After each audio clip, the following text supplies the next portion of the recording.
sorts of things that your sons and daughters do when they study English in years 8 to 13.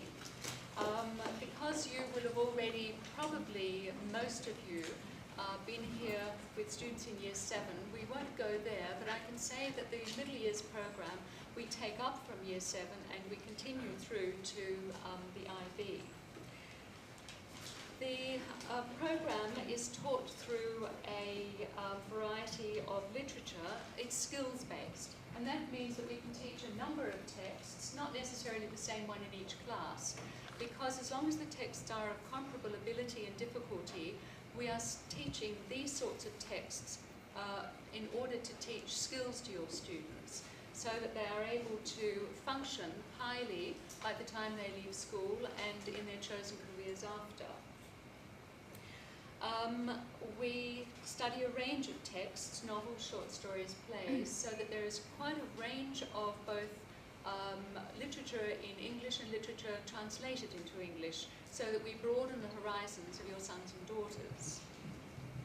We also deal with some plays and media, and we are aiming all the time to rouse curiosity, to engage the interest of your sons and daughters, so that we are encouraging critical thinking, imagination, a sense of assurance, and what is really basically an extremely sound foundation for study at year 12 and 13 level.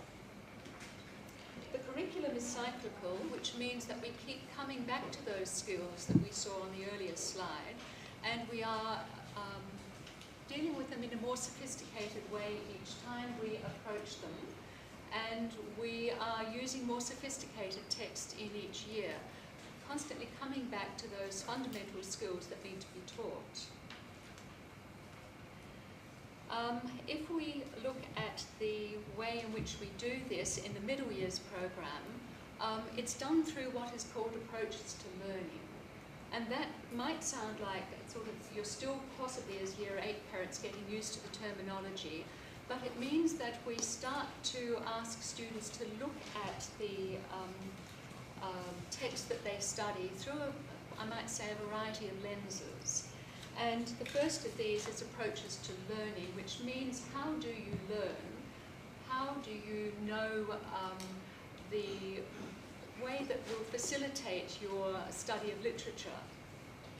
And we ask them to think about questions like the role of literature in the community, and to think about how English skills enable debate in a whole range of areas that are important to their development as people and their capacity to deal with the world that they are going to enter.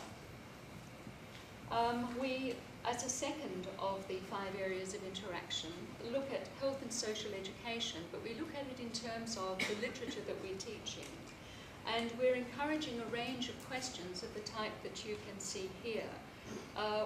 It's a question about what literature says about human emotions, how language and literature facilitate our understanding of ourselves and others. So through reading the text that we study, these are the sorts of ways that we approach them to help students to actually see themselves in the text and see the relevance that they have for their development. One of the areas of interaction is environments. So we're asking students to consider things like the descriptive techniques that writers use. How do writers depict an inner landscape?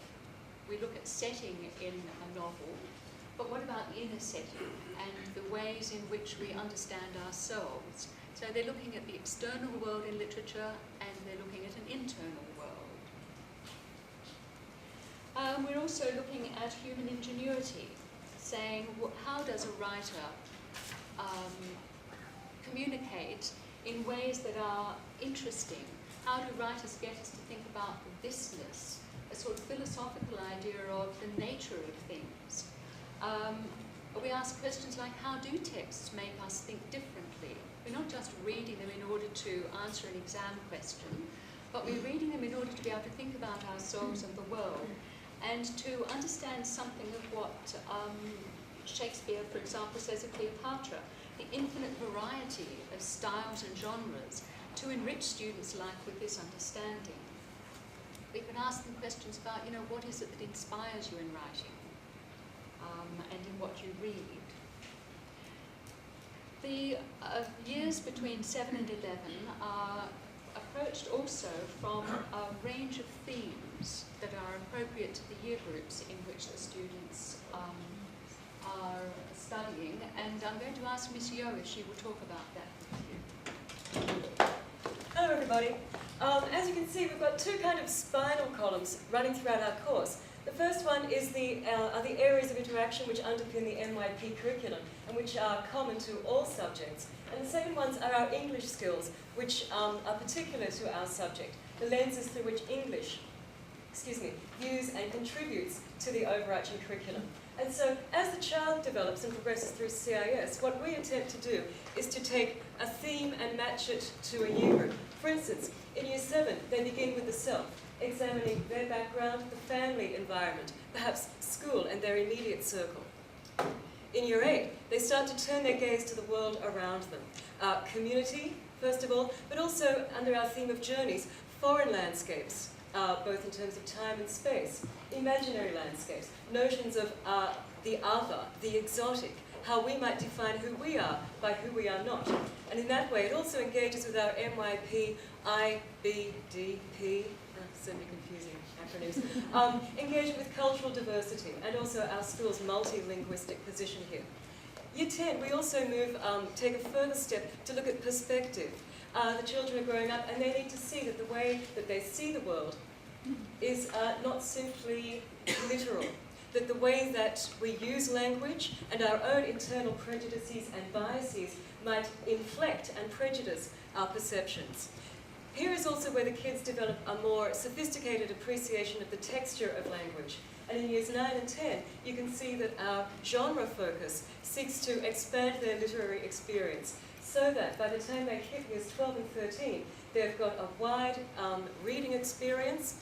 They are also able to participate in a sophisticated discourse of stylistic effects and try to explain them. Okay, so to this end, we undertake a variety of activities. As Helen said, our curriculum is cyclical. We revisit the same skills and the same material, basically poetry, short stories, plays, novels, media, year after year after year, maturity matching sophistication of texts and response to them. Have a look at this range of activities. You can see that they range between reading, speaking, listening, writing, and as you'll see, by the time the students get to the Years 12 and 13, they're almost exclusively assessed on speaking and writing. So the two main means of communications. Supporting this mission, we have our extensive library program. From Years 7 to 11, the students have one dedicated library lesson a week, and this is also where you really need to step in. We know that the kids have many linguistic demands placed on them in terms of languages experienced at home and in the wider family and community, and the two that they have to study at school, Chinese and English. Nonetheless, we ask that they find time to be reading widely for pleasure beyond the curriculum.